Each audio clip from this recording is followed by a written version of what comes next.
All right, y'all, fam rips, and I am fondling a Charizard doll because we are going to go serve up Crow to an employee who yesterday told me that this big box retailer does not price match Sam's Club and also does not price match Pokemon. Let's go.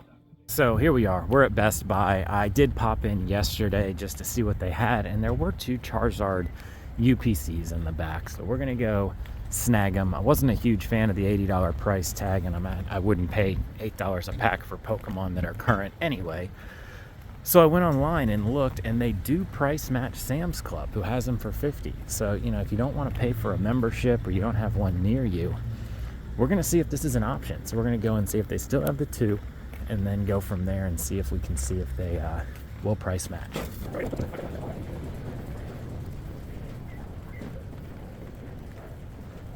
There's one of the ones from yesterday.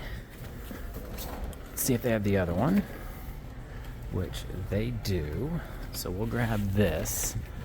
Now it should be on the screen right now. It should show that they do price match. They do price match Sam's, and that there's no restrictions on Pokemon. So let's take these up front and see if we can get them for $50.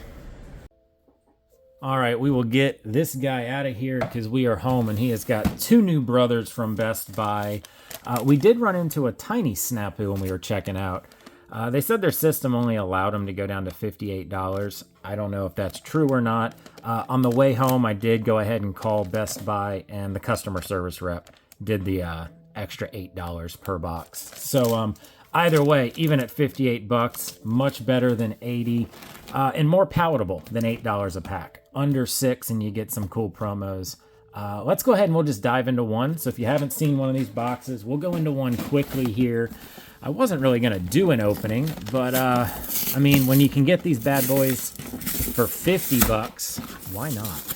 Unboxed here, and so you get 2 Paradox Rift, 2 Stellar, 2 Twilight, 2 Obsidian, and 2 Temporal. So a pretty good lineup to go ahead and go after here. We'll go ninja hunting here first. Kind of get through these quickly. Very excited, y'all.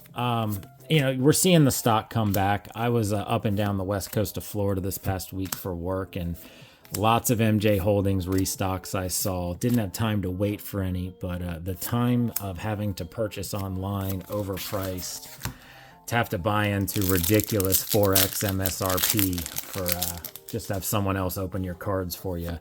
They're coming to an end, or, you know, hopefully they're going to get a little more palatable, supply and demand. So second pack of Twilight, really chasing stuff in the illustration rare spot with all of these sets with Scarlet and Violet era. We are big into the PSA grading, and proof of their new stricter policy on the front, 45-55 for a 10 as opposed to what it used to be 60-40 is definitely true.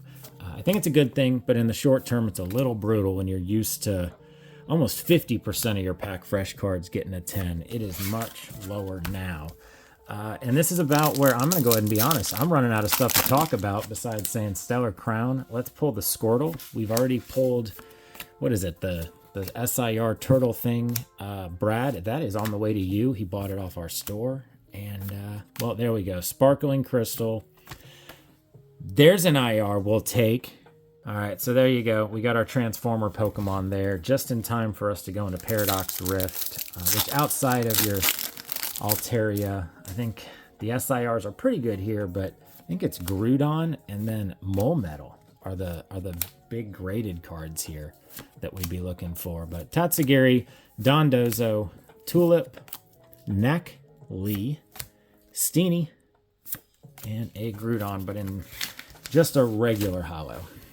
All right, Paradox pack number 2. There's also a Garchomp in here, if I remember correctly. I liked the set at first, but for some reason people seem to be steering away from this. And I want to say somebody in our Discord was telling us that it was a good set that kind of introduced new things to the actual trading card game. But there you go. If that's what you needed, hopefully you got those in regular holos.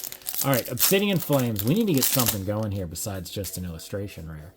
Dratini, Oddish, Finizen, Herdier, who knows? Camerupt, Lapras, Dragonair, we will take a Houndour, which I am pretty sure is doing well in a PSA 10. All right, so far, we've got a double illustration Charizard box, and what's even better is we only paid $5 a pack. And we're opening them ourselves, which is always a blast. We don't have to pay somebody else 4 times more to do it. Oinkologne, Salazzle, Lycanroc, Combi. Oh, couldn't go back to back there. All right, Temporal Forces, one of the few Scarlet and Violet era sets that has a card that if we pulled it, I would grade and keep for myself and not sell on our store. And that's the Gorging Fire, I believe. Just from the pictures, I think it looks really cool. The red on the red of the Pokemon on the green being in the forest. But who knows? It'll never happen, I guess. Last pack magic. If not, I'm pretty happy with 2 illustration rares. I'm not sure of the value on the Transformer one, but I know the Houndour is a good one in a PSA 10. So hopefully, by grading those 2, we opened for free. Double A spec box. There we go. And a Sawsbuck is a great illustration rare. And just like that, guys, in one video, we rip 3 illustration rares and we show you probably a hack you knew, but hopefully gives you the confidence to just walk up to that customer service and be polite, and they will tend to get you what you want.